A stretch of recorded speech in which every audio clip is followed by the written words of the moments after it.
Saudara-saudara yang terkasih dalam Kristus, beberapa pertanyaan untuk kita. Adakah yang sudah menelpon suami? Sudah. Mengucap selamat pesta keluarga kudus?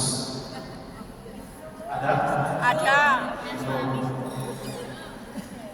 Saya yakin tiap tahun kita lupa untuk mengucapkan.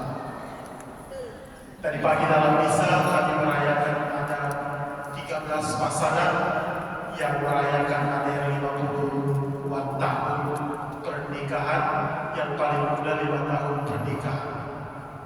Lalu saya mengajukan beberapa pertanyaan.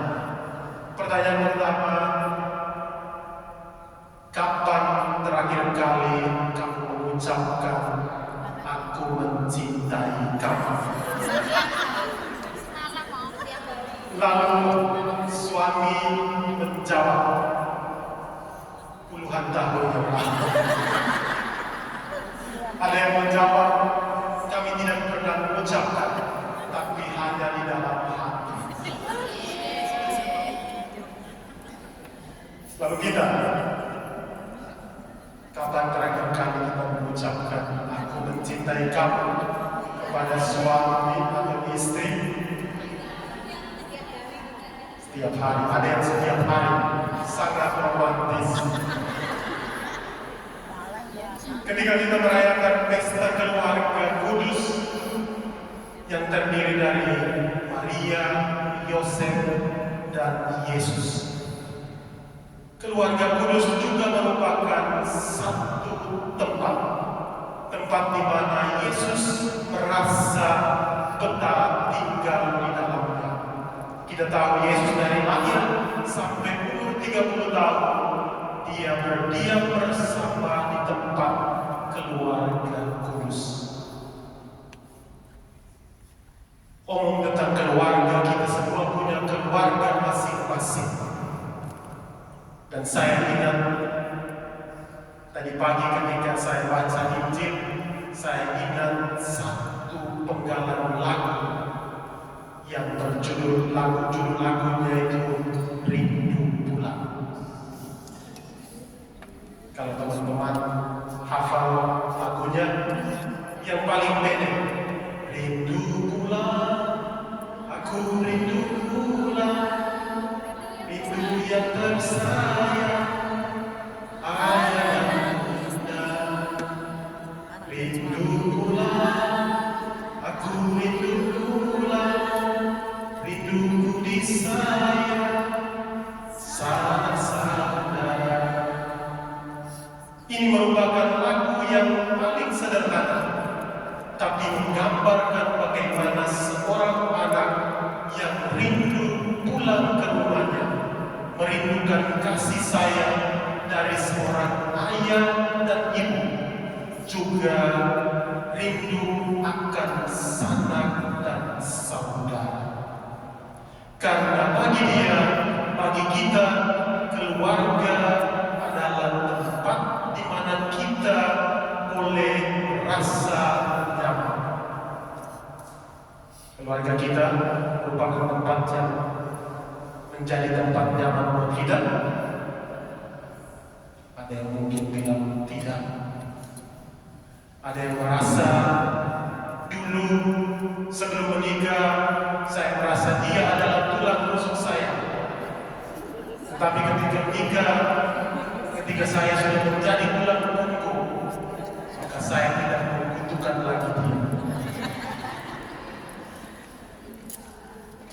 Saudara-saudara yang terkasih dalam Kristus, hari ini dalam merayakan pesta keluarga kudus, kita diajarkan oleh 3 bacaan, juga oleh keutamaan-keutamaan yang ditunjukkan oleh keluarga kudus sendiri. Yang pertama, keluarga kudus adalah keluarga yang taat pada aturan keagamaan. Ketika bacaan dimulai, kita mendengarkan bagaimana setiap tahun pada hari raya Paskah, orang tua Yesus pergi ke Yerusalem. Menurut adat orang Yahudi, satu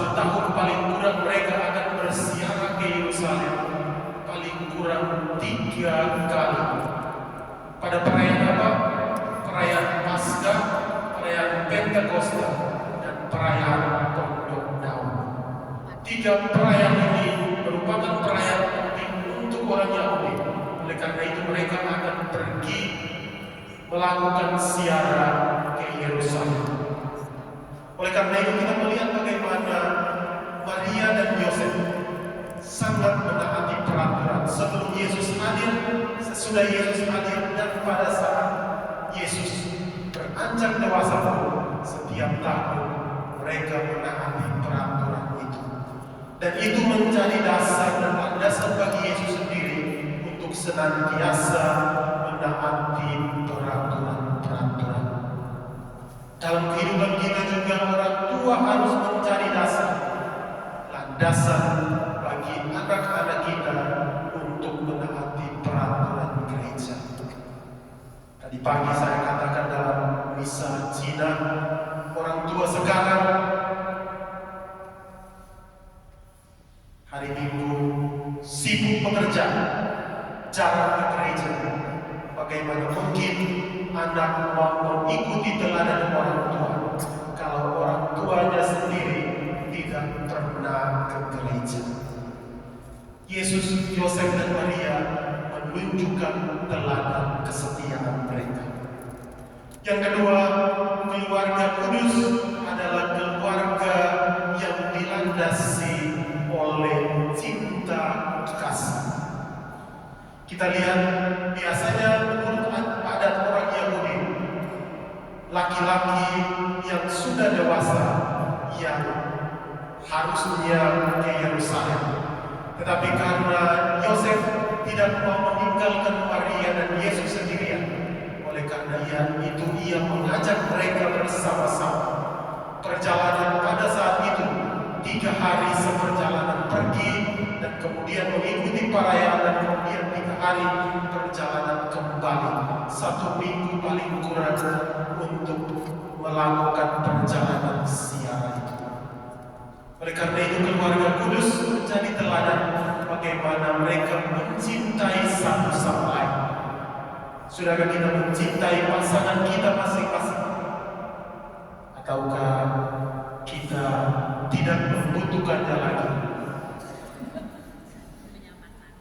Yang ketiga, keluarga kudus adalah teladan bagaimana kita memikul salib.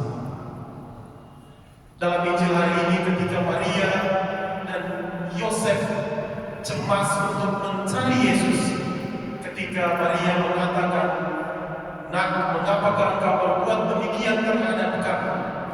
Lihat, Bapakmu dan aku dengan cemas mencari engkau."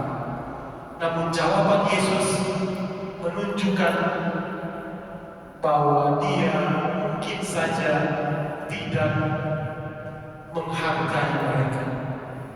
Dia mengatakan, "Mengapa kamu mencari aku? Tidakkah kamu tahu bahwa aku harus berada di dalam rumah Bapakku?" Kalau Maria dan Yosef sebagaimana orang tua sekarang, yang pertama yang dilakukan adalah mencari rotan dan akan dipukul. Namun Maria dan Yosef menyimpan semuanya itu di dalam hatinya. Seluruh perjalanan Maria dan Yosef merupakan perjalanan memikul salib.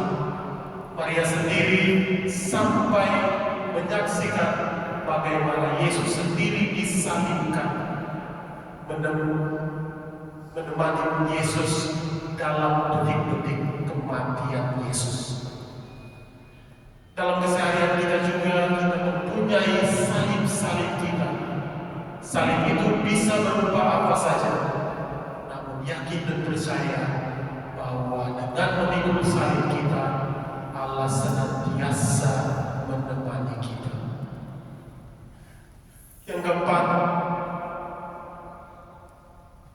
keluarga kudus Nazaret adalah teladan orang yang percaya pada kehendak Tuhan.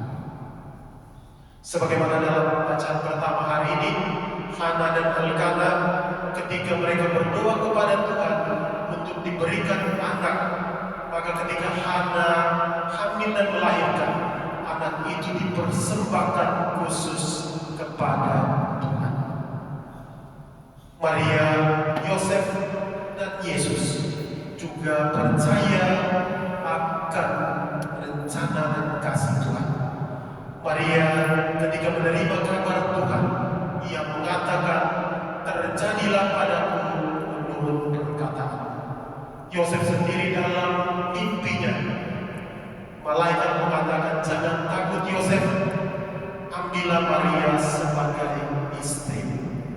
Dan Yesus sendiri dalam mewartakan kabar gembira, ia senantiasa mengutamakan apa yang menjadi kehendak Tuhan. Saudara-saudari yang terkasih, sudahkah kita meneladani kehidupan keluarga kudus Nazaret? Keluarga menjadi benih persemayaman iman kita.